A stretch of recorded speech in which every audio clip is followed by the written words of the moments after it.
Good morning mga buddy. Welcome back dito sa ating YouTube channel na Imman Supremo. Kung hindi ka pa naka-subscribe dito sa ating YouTube channel, baka naman pwedeng pakipindot yung subscribe button na yan. Pati na rin yung bell notification para updated kayo sa mga videos natin gagawin. So, set aside muna natin ang usapang politika. Wala muna tayo dito sa halalan 2022. Set aside muna natin yung ating topic tungkol dito kay Bongbong o yung mga kaganapan dyan sa mga caravan. Mag-real talk muna tayo mga buddy.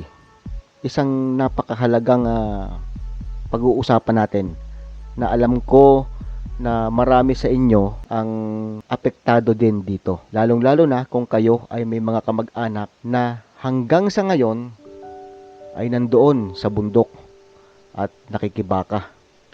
Hindi mga mountain climbers yung ating pinag-uusapan dito, kundi yung mga kababayan natin na hanggang sa ngayon ay naliligaw pa rin ng landas. Hanggang sa ngayon ay nabubulag pa rin ng maling ideolohiya.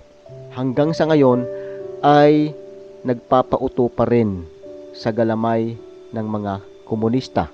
Kaya ko ito naisipan na gawin, itong real talk na ito mga buddy. Dahil anong date na ngayon? December 13. So 12 days na lang at Pasko na. Alam naman natin na kapag Pasko, nandiyan na yung yung nagkakaroon ng pagtitipon-tipon ang mga magkakamag-anak, ang mga magpapamilya. Nagkakaroon ng isang selebrasyon, maging malaki man or maging ito ay simple lang. Ito na yung pagkakataon na nagkakaroon ng ng reunion minsan. Although nagkaroon tayo ng pandemic, nilimitahan yung ginagawang pagtitipon. Pero syempre yung yung mismong magpapamilya, nandyan lang pagdating ng Pasko, nagkakaroon ng pagsasama-sama. Pero ang masakit nito, merong mga pamilya na hindi nabubuo pagsapit ng Pasko. Lalo na kung conflict sa trabaho, halimbawa sa mga sundalo. So may mga time na hindi sila nakakapagbakasyon or hindi tumatapat yung kanilang bakasyon sa Pasko. Mga OFW, ayan, kagaya natin. So isang Pasko na dumaan na hindi natin nakasama ang ating mahal sa buhay. Pero yun naman ay nauunawaan nila.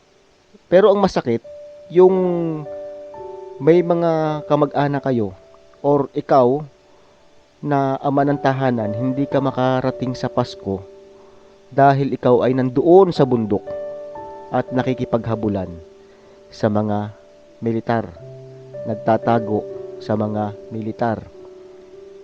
Patuloy mo pang ipinaglalaban ang baluktot mong paniniwala na kayo ay magtatagumpay sa inyong pakikipaglaban na umabot na ng halos ilang dekada, pero hanggang sa ngayon ay wala pa ring linaw. Naniniwala kayo na kaya nyong pabagsakin ang gobyerno. Naniniwala kayo na kaya nyong sakupin. Pero bakit hanggang sa ngayon? Siguro yung lolo mo naging mandirigma na dyan. Yung tatay mo naging mandirigma na dyan. At ikaw nandyan pa rin. Nakailang henerasyon na kayo na nandyan.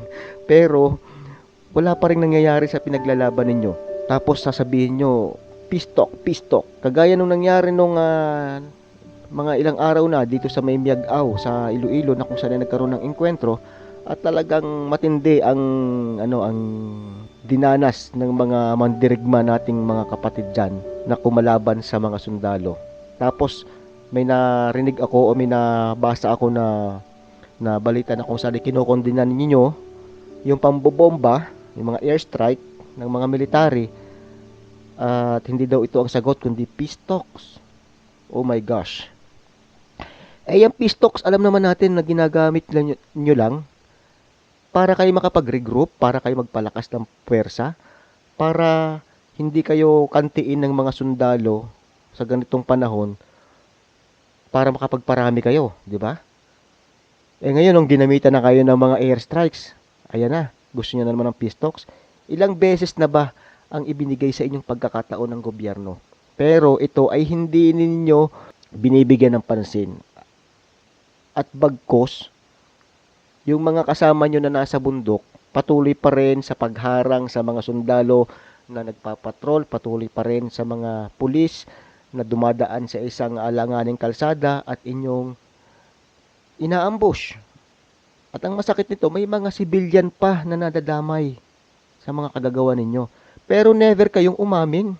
Eh di ba ganyan naman talaga ang ginagawa nyo pag may mga enkwentro? Oh, pag may mga nadali sa inyo, yung isang grupo, yung karapatan, papasok yan, aalisin yung mga baril sa tabi ninyo o yung mga sugatan at palalabasin na kayo ay isang sibilyan. So magmumukha na namang masama ang mga military at sasabihin, oh itong mga militar na ito, mga berdugo, ang mga militar na ito ay pumapatay ng sibilyan. Pero yung totoo, ay mga armado naman na inalisan nyo lang ng baril, itinago nyo yung baril at palalabasin na isang magsasaka lamang, isang karaniwang tao. Ganun. Real talk. Malapit na magpasko. Alam ko yung sinasabi nyo, hindi kayo naniniwala sa Diyos, hindi kayo naniniwala sa sa Pasko. Pero before na kayo ay sumali or sumampa dyan, hindi ba nagdiriwang din kayo ng Kapaskuhan? Hindi ba nagdiriwang din yung pamilya ninyo? Hindi nyo na ba nabinimiss yung mga anak ninyo na habang lumalaki ay wala kayo sa tabi? Kung kayo ay isang ama ng tahanan, kung kayo ay isang ina na nandyan sa kabundukan, or kung kayo mag-asawa ay nandyan sa kabundukan, kaya nyo bang bigyan ang inyong anak ng magandang kinabukasan sa ginagawa nyo yan? Hanggang sa ngayon, marami pa ring mga kababayan natin ang hindi nalilinawagan. Hindi sila tumulad doon sa mga iba na na-realize nila na walang patutunguhan yung kanilang ginagawang ito na pakikipaglaban at mauuwi lamang ito sa hindi maganda kung ipagpapatuloy nila ito. Ang daming mga magulang ang umiiyak dahil yung kanilang mga anak na estudyante ay napariwara, napasama sa maling barkada, napasama sa maling grupo nang akala nila ay nandoon sa eskwelahan at tinuturuan ng magandang asal, tinuturuan para maging isang mabuting individual, pero mismong yung paaralan pala ang magiging daan para mapariwara yung kanilang anak. Alam nyo na yung tinutukoy ko kasi napasok na ng mga ito yung mga ilang universidad na mga kilalang universidad sa Pilipinas. Ito yung pinaka-staging point nila para makaakyat sa posisyon na sila naman ay nandoon sa kabundukan at makikibaka. So itong ating topic mga buddy ay tungkol sa nabasa ko dito sa Facebook page na The Catalyst. Basahin natin ito sa inyo at tingnan natin kung ano yung nilalaman ng dokumento na nandito. Ito ay konektado dito sa sinasabi ko. So 2 days ago, ito yung ipinost ng The Catalyst. Basahin natin yan.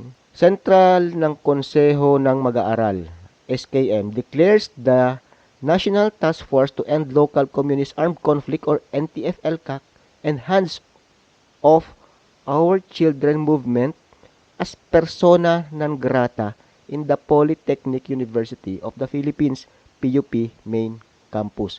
It can be recalled on November 24, the aforementioned interagency and movement known for their blatant attacks once again tried infiltrating PUP through a NSTP webinar. So said webinar was supposed to encourage all freshman students to participate in the Regional Youth Forum organized by the National Youth Commission in collaboration with NTF-ELCAC and HOOCM. So these efforts are a clear manifestation that the fascist government daw, will not stop entering universities and would continuously violate our academic freedom and our human rights as a whole, sabi ng SKM. So both the College of Communication and College of Social Sciences and Development have already barred NTF-ELCAC from participating in any events inside their respective colleges. So binuksan natin itong PDF nito. Ito yung lumabas. Yan. So ito ay galing sa Central na Konseho na Mag-aaral ng PUP.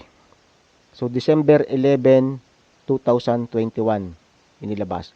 A resolution declaring the National Task Force to End Local Communist Armed Conflict or NTF-ELCAC, its members and Hands of Our Children movement being persona non grata in the Polytechnic University of the Philippines main campus Santa Mesa, Manila. Ayan. So meron ditong mga inilabas sila tungkol daw sa PUP Student Council. Itong mga section 1 up to 7. So, ang PUP Student Council daw ay isang nationalist, democratic, autonomous student union. PUP Student Council stands and advances a nationalist, free, scientific, and mass-oriented education system, blah, blah, blah. Dito sa second page, basahin natin. Yan. Whereas, the National Task Force to End Local Armed Conflict and its member is known for their baseless, walang basihan na red tagging. Sino ba yung nag-umpisa ng red tagging na yan? 'Di ba si Joe Masiso na kung saan ay talagang pinangalanan niya itong mga grupo na may connection sa CPP and PNDF. Yan, baseless daw, red tagging spree. Whereas, the HOOCME o kaya yung itong Hands Off Our Children movement naman daw, ay nagfi-feed ng false information to parents of progressive youths that activism equates to rebellion.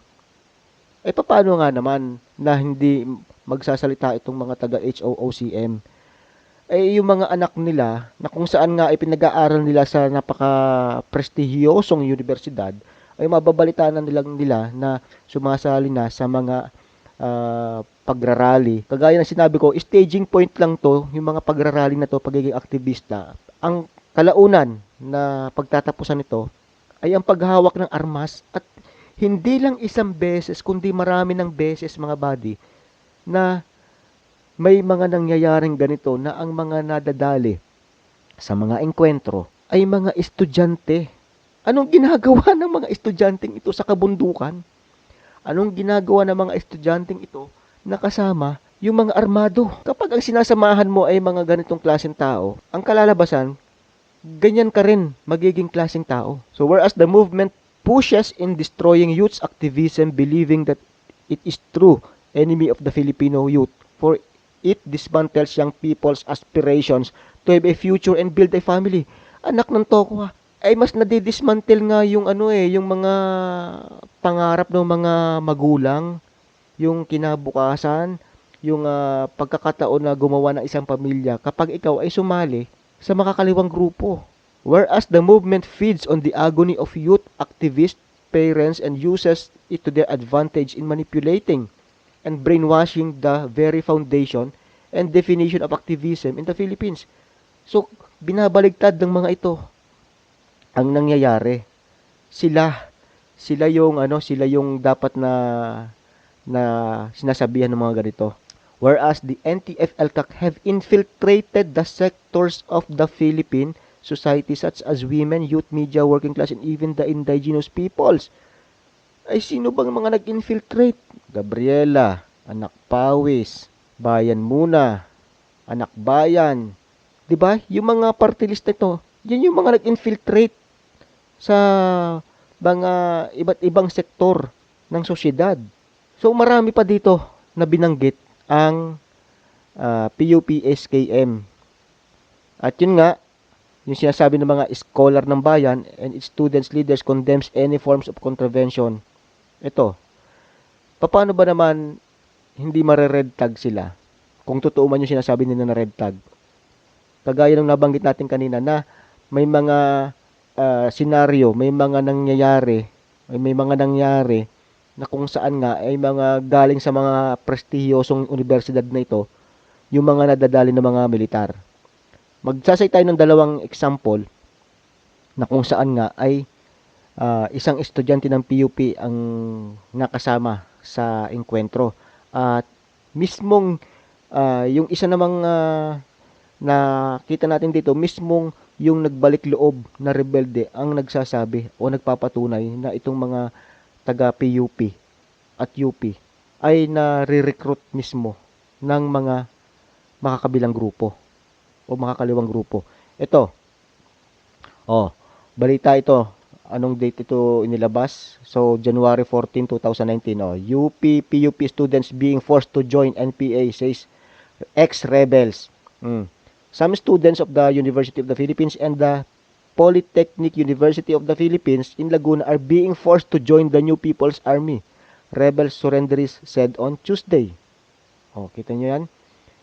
Hindi yan magsisinungaling, mga buddy. Nag-i-immerse sila doon, then later on the threat is if they go back into dito sa urban area may threat na sinasabi ng grupo ng NPA na target na kayo ng military and PNP.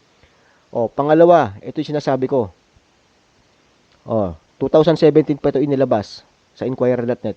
Slain students in Batangas clashes were on immersion program, say AFP.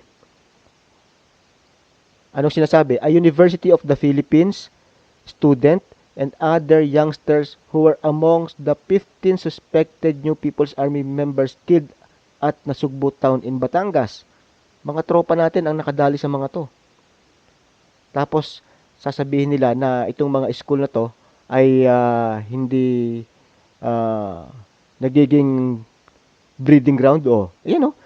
Among those killed in what the military said were gun battles between government forces and the NPA was Josephine Ann Lapira, a former biochemistry student at UP Manila. Also killed was Camille Manangan, a former Polytechnic University of the Philippines student and spokesperson for Gabriela Youth, the women's group, Gabriela said. Okay lang na i-declare nila na persona non grata ang NTF-ELCAC at saka itong Hands of Our Children. Hindi mapipigilan nito yung yung misyon ng NTF-ELCAC at saka ng isang grupo na to, yung Hands of Our Children, na kumbinsihin ang mga tao, ang mga kabataan na ang kanilang sinasalihan ng mga ganyan ay mali at makakasira lamang sa kanilang kinabukasan. Kung ayaw nila ng mga ginagawa ng NTF-ELCAC, hindi sila welcome sa PUP. So be it, malapit na ang Pasko. 12 days na lang. Nasa bundok ko pa rin ba? Nag-iisa ka lang, nagugutom, nilalamig. Yung pamilya mo, umiiyak. Yung pamilya mo, yung mga anak mo, hinahanap ka. Lumalaki, hindi ka pa nakikita. Yung mga commander nyo, yung mga opisyal ninyo, kasama nyo ba dyan sa bundok? O nandoon sa kabayanan at nagpapakasasa sa mga pera na nakukulimbat ninyo, sa mga pera na nakukuha ninyo sa mga malalaking kumpanya, at sila yung nagtatamasa, sila yung mga nakakabili ng mga ganitong bahay, kasama nila yung mga pamilya nila dyan, mga kabayan, mga kapatid na mga mandirigma, kasama nila yung mga pamilya nila, at yun, nagpapakasasa sila. Kayong mga ordinaryong mandirigma ay patuloy na nandyan, kinakagat ng lamok, nilalamig, kapag gabi, hindi makatulog, at palaging nakikipaghabulan sa mga militar. Nakita ko nga minsan yung naranasan ninyo dyan na kung saan ay hindi na kayo makapagluto, at yung mga noodles, mga instant noodles ay pinapapak nyo na lamang habang kayo ay tumatakbo at hinahabol namin. Yan po mga buddy ang masakit na katotohanan, at sana marami pang magising, magbalik loob sa gobyerno. Kita ninyo yung mga nagbalik loob sa gobyerno ngayon? Suportado ng gobyerno, binigyan ng pangkabuhayan, kasama na ngayon nila ang kanilang pamilya sa darating na Kapaskuhan. Diba ang sarap sa pakiramdam? Hindi ba kayo naiinggit dyan? Kung may mga makakapanood man ng video na ito dyan sa kabundukan, kung may internet kayo, I believe meron, kasi yung ibang mga opisyal nyo naka-Apple laptop nga at sigurado ako naka-connect yan sa internet. Okay, so medyo mahaba-haba na yung ating pinag-usapan mga buddy. Basta tayo, wala tayong iwanan para sa bayan. Muli, Imman Supremo.